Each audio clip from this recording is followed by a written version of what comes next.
and the end of her life was very sad. I mean, very sad in the sense that she died of a broken heart. She did in 1925. Yeah. We'll get to that. But we'll get to that later. What killed her was the Civil War. Yeah. She was Irish to the last cell in her body. Yeah. The Civil War destroyed her. Okay, we'll get to that in a minute. 1 second now. The book we can download that book and you can just start quoting it now. Now, these are two books. This is the one that you've referred to already a number of times. This is Catherine Everett's book called Bricks and Flowers. Now, she was a cousin of Lady Ardilaun. She was a Herbert of Muckross. Actually, Carnan House, a wing of the Herberts. Okay. Now, she wrote this is her autobiography. Catherine Everett's autobiography. It is autobiographical. Yes. So, but in it she tells us about her conversations with Lady Ardilaun around the burning of Macroom Castle. Yes. Now, who burned the castle? The castle was burnt the day that Michael Collins was, do we say, killed, murdered, executed, whatever. The same day departed this life. Departed this world, this life. The 24th of August, the anti-treatyites had occupied Macroom Castle. Yes. And burnt it. It's well recorded in her cousin's autobiography. Yes. And of course, again we meet Nellie McNelly. Mm-hmm. Nellie cannot keep the anti-treatyites from burning the castle. Okay, I'm going to read this passage here from Catherine Everett's book. Now this will just take a minute or two. And here she says, on page 176, if you can get your hands on a copy of this, do, by the way, it's a great read. During the Civil War period, we heard that Macroom Castle, Lady Ardilaun's old home in County Cork, which she had inherited, was full of IRA, and almost immediately afterwards, rumour reached us that it was burning. When people had been born and have grown up in a house on their own land, where their forebears have lived and died for generations, they may feel not only a love for it, but a bond which ties them to every stone, tree and sod of the place. That was how my cousin felt. The day the rumour of the burning reached us was made more anxious and unendurable in that there were no railways, posts, telegrams or telephones functioning between Dublin and the south to confirm or to give us any particulars of the situation, remembering here that the Civil War was on at the time. There was no leaving Olive that night. She walked from room to room, wringing her hands and sometimes weeping and murmuring, "My place, my own dear, dear home." Then with rage she would add, "The brutes, if only I could get news." Now, Catherine Everett then decided that she would come to Macroom on behalf of Lady Ardilaun and have a look to see what happened. And she describes very nicely here her visit, her travelling to Mill Street in the train, coming down to Carriganimmer and being stopped at a blockade in Carriganimmer, and then coming on to Macroom after that. Now, there is another piece here somewhere. You're going to have to get your hands on this. I'm sure there's a copy in the library here.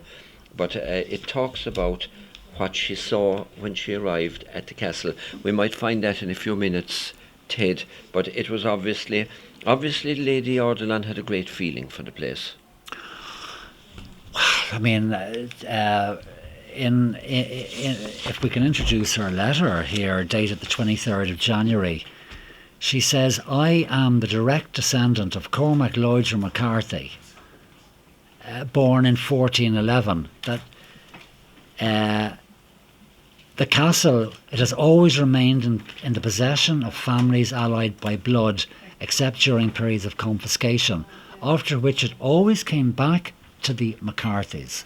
And of course, we tend to forget that in the pecking order of Cromwellian and Williamite Ireland, those planters who grafted on to old Gaelic aristocratic stock were the bee's knees. Mm-hmm. So when Olive's people coming in as Cromwellian Protestants grafted onto the McCarthy line. Yes. They were the top gentry of County Cork. Yes. In Elizabeth Bowen's book, Bowen's Court, she points out that any gentry of Irish Catholic blood that were now Protestant looked down on the Cromwellians and the Elizabethans as newcomers. Okay. So that Olive was no upstart aristocrat. Olive came from deep lineage. Olive's ancestors were the lords of the Rock of Cashel, the Owenuchts. And we're talking about the native Irish lords, in many senses, who of course were given titles afterwards during the plantations and before, maybe. Well, Henry II began to dish out titles. Okay, I'm just going to read this, just for continuity here with this, Ted. I'm just going to read this piece. Now, you say that Mrs. McCarthy in this book, that the name is wrong, that Catherine Everett's memory really is flawed in that regard. I think Catherine is trying to protect John O'Sullivan's granny and not reveal. This is written in 1949. There's still residual resonating Civil War material. So you think she makes up this name? I think to protect the McNallys, she throws in McCarthy. Okay, so effectively, while she says Mrs. McCarthy here, then we're talking about Mrs. McNally, isn't that right? Mrs. McNally. Mrs. McNally. Yeah. Okay, so anyway, when she arrived at the castle, she says the castle had always appeared to be a solid deep green from the ivy that clothed it with great twisted stems as thick as a man's thighs. Now it was rust colour. All the village seemed gathered around outside the castle, where furniture, china and pictures lay on the lawn or leaned against the trees, while policemen prevented the onlookers from going too near the smoking ruin. "Is Mrs. McCarthy here?" I asked. The policeman shouted, "Mrs. McCarthy wanted," and an elderly woman with a good, honest face appeared. "Her ladyship sent me," I told her. "She's broken-hearted about the castle." The poor woman burst into tears. "I couldn't stop their wickedness," she gulped between sobs. "When I saw them spreading tallow and paraffin everywhere, I knew what was in their black hearts." She paused. "Then it was I went in and tried to drive them out of it. 30 years I'm caretaker here, and you'll not burn it."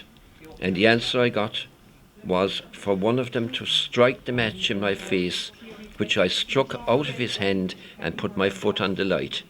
"Carry the furniture first," I told them, and then I made them do, and that I made them do. And they, muttering and cursing and taking God's holy name at the delay, and all that was left was my own bits in my rooms, for by that time they had the top floor blazing.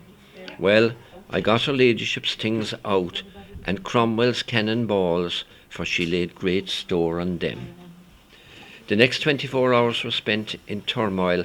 The furniture had to be put wherever shelter could be found, looting checked as far as possible, transport arranged to Cork, where I hoped to send it by sea, and intermittently poor brave Mrs. McCarthy was to be reassured and comforted. Isn't that a wonderful account? No, very valuable. And incidentally, if you can't get your hands on the book and you can't read it, this is I probably shouldn't be promoting this now because he's too close to me. My brother Barry. I think all publications are invaluable. Well, he has this has just gone into the shops, I think. It's number 10 of the Chronicles that he has written. And Lady Ardilaun, he has a section, as it happens, on Lady Ardilaun, and some of what I've just read is quoted here. And of course there's a superb reproduction of a watercolour on the front cover. Now I'll just turn that then, Joe. There's the front cover. And you saw this earlier, Ted, so you were able to talk about this watercolour. Oh, I think it's a wonderful watercolour. Can Donald Joseph, can you capture it, Dan Joe?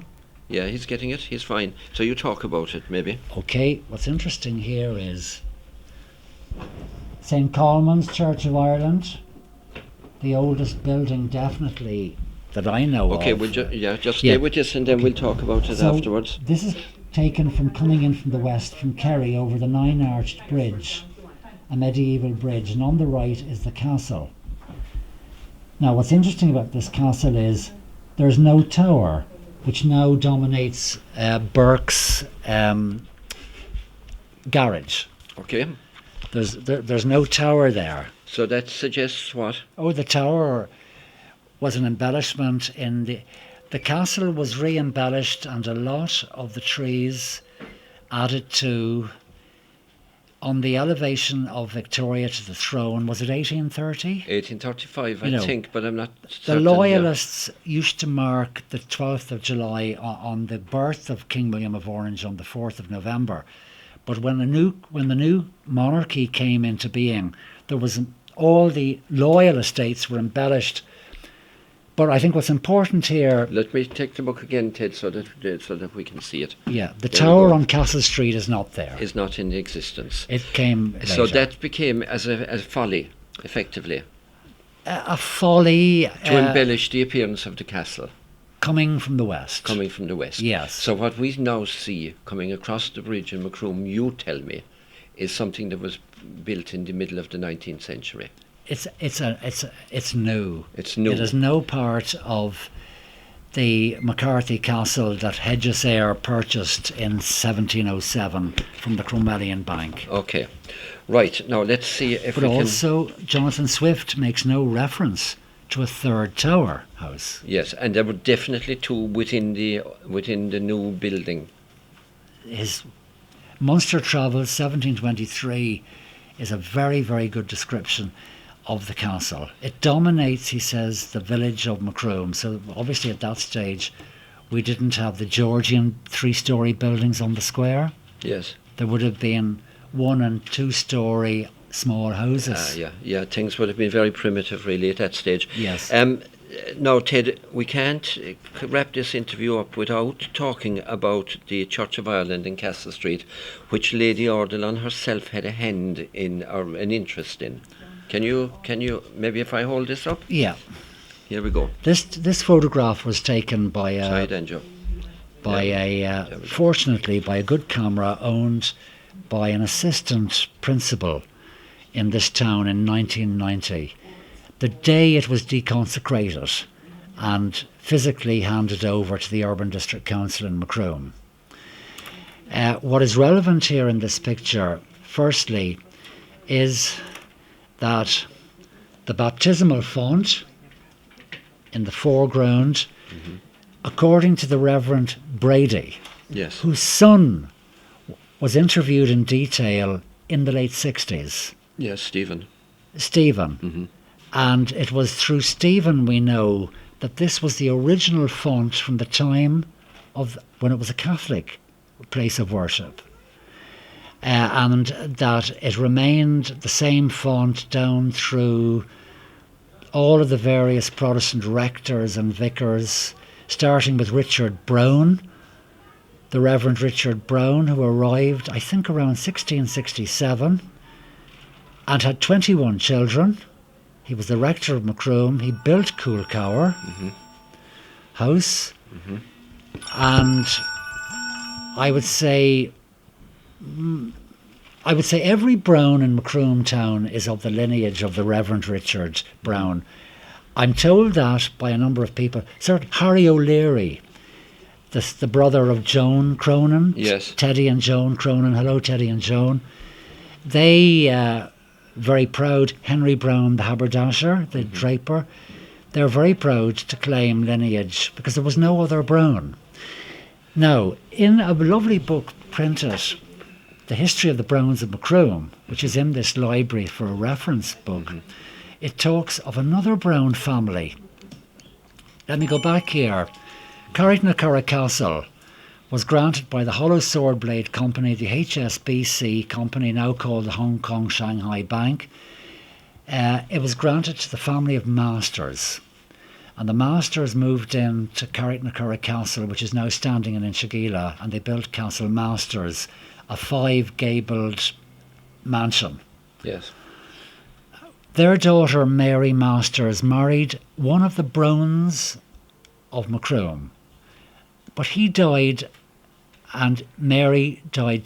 Mary survived as a widow, childless, and married a second Brown with an E from Marmelan House in Cork City.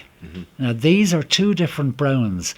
Anyone researching the landlords of Evil Eras or Inchigeela's 40,000 acres will find a John Brown and a Yeme or a Jemet, Jemmett, a Jemet. It's a male name, Jemet Brown. This is not to be confused in my research. There are two Browns at work. The major landlords with about 5,000 acres, the Browns of Coolcower, and then masters with their three daughters who married Pine, and their only son Stephen was killed coming out of Macroom Castle on New Year's Eve of 1799 to mark the end of the century. Okay, now we've got to get back to Lady Ardilaun. Okay. We've got to get back to Lady Ardilaun. Well, the relevance there is that the castle always endowed the local Protestant church. Yes. Each castle, each seat, in every barony in Ireland, in every parish perhaps, in Cork we've 119 parishes, there was always a landlord's seat. Okay, so Macroom now is the one that's endowing the Castle Street one, I take it. So the McCarthys, Yes. when it was a Catholic church, they're recorded in 1590 as the endowers of the church. Yes. And then Richard comes in after the Cromwellian period of 1667. But all the time the castle spent. What was Lady Ardilaun's connection? This is where she worshipped. Okay.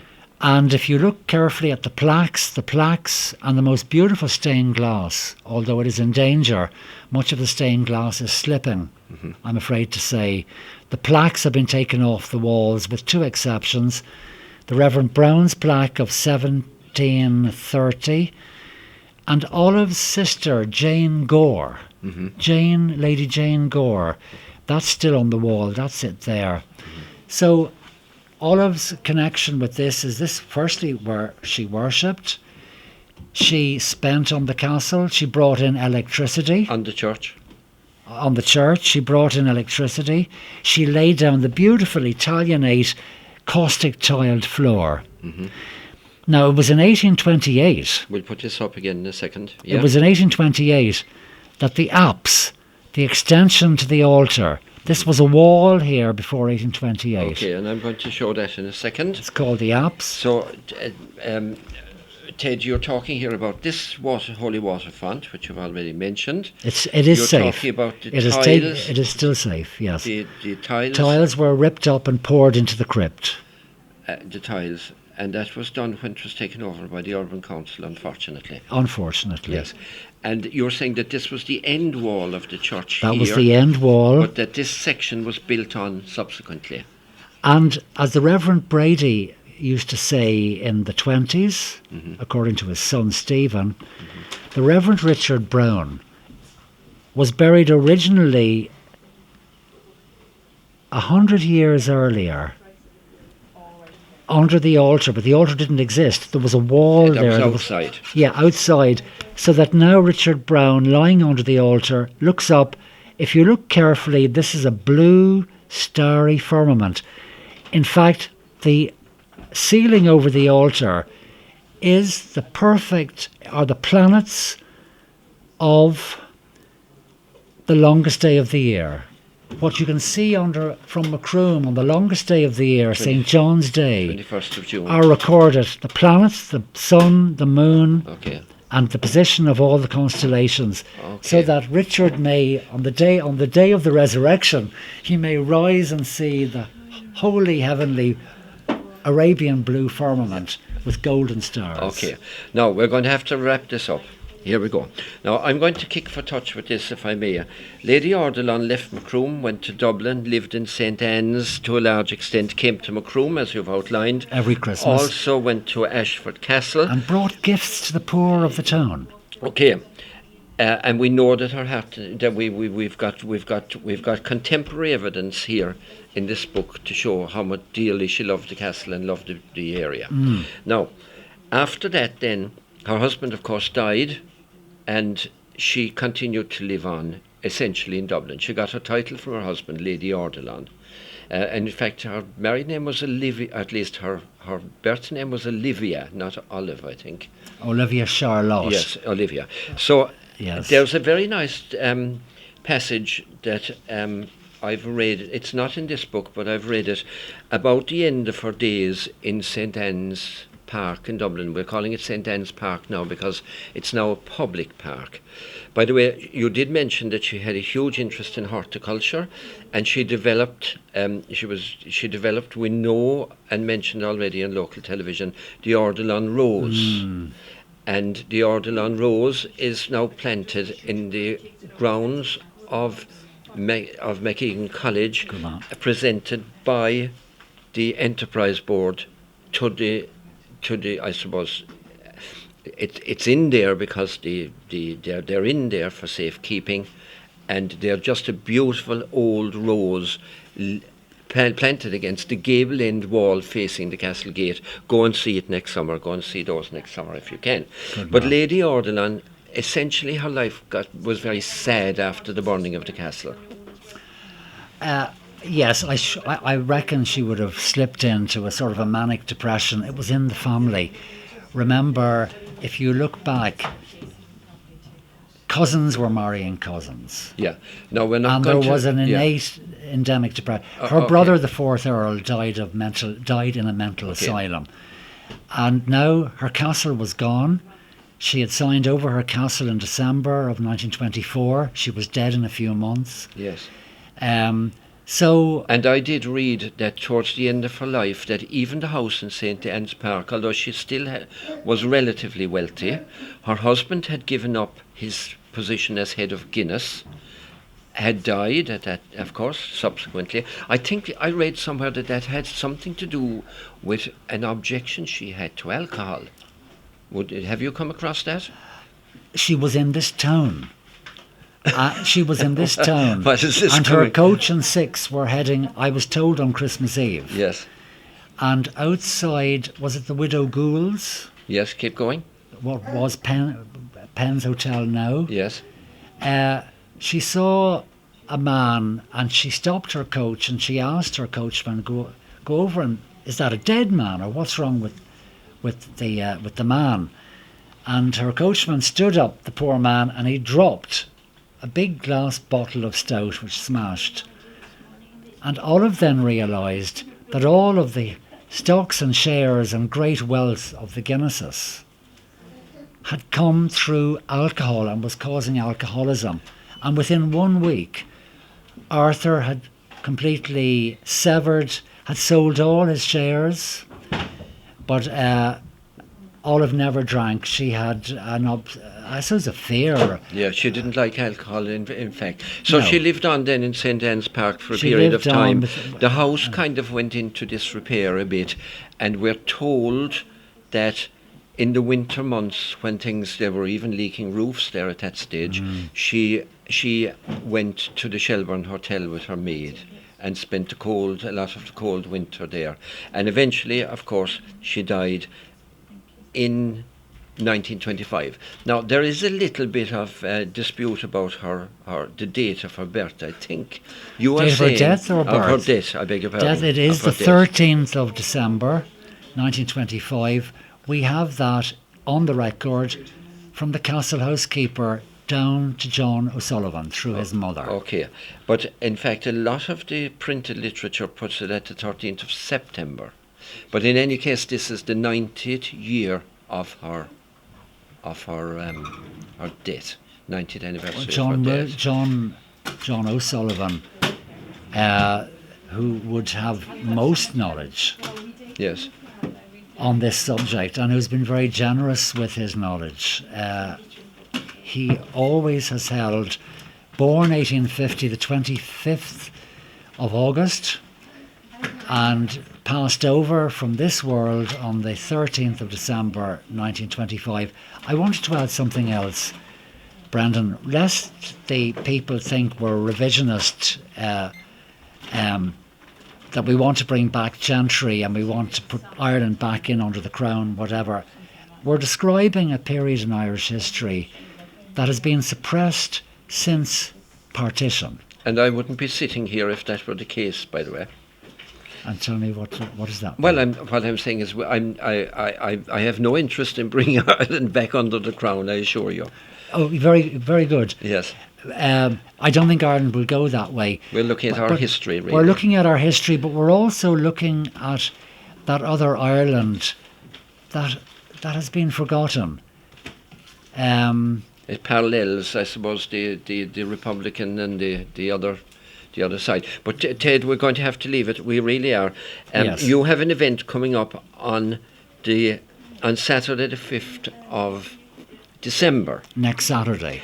So you are going to honour Lady Ardilaun on Saturday the 5th of December, next Saturday. How are you doing that? Their favourite tree wasn't a native tree. Their favourite tree, Olive and Arthur, in all of their various estates in Britain and in Ireland, as well as in France, by the way. Mm-hmm. They had properties across Europe. They always planted the Quercus ilex, what we call the holly oak, or the evergreen oak. It resembles a holly tree, but it grows to a huge oak tree and it has acorns. Mm-hmm. And there is one left in Macroom domain, quite a mature one at the end of the rough. Mm-hmm. We're going to plant one of those, but also next Saturday is United Nations International Day of Soil, SOIL. Yes. The Earth's soil, which we will go back to, and everything we can see. And I'm sure it will be suitably commemorated by you, Ted, but for now the emphasis is on Lady Ardilaun.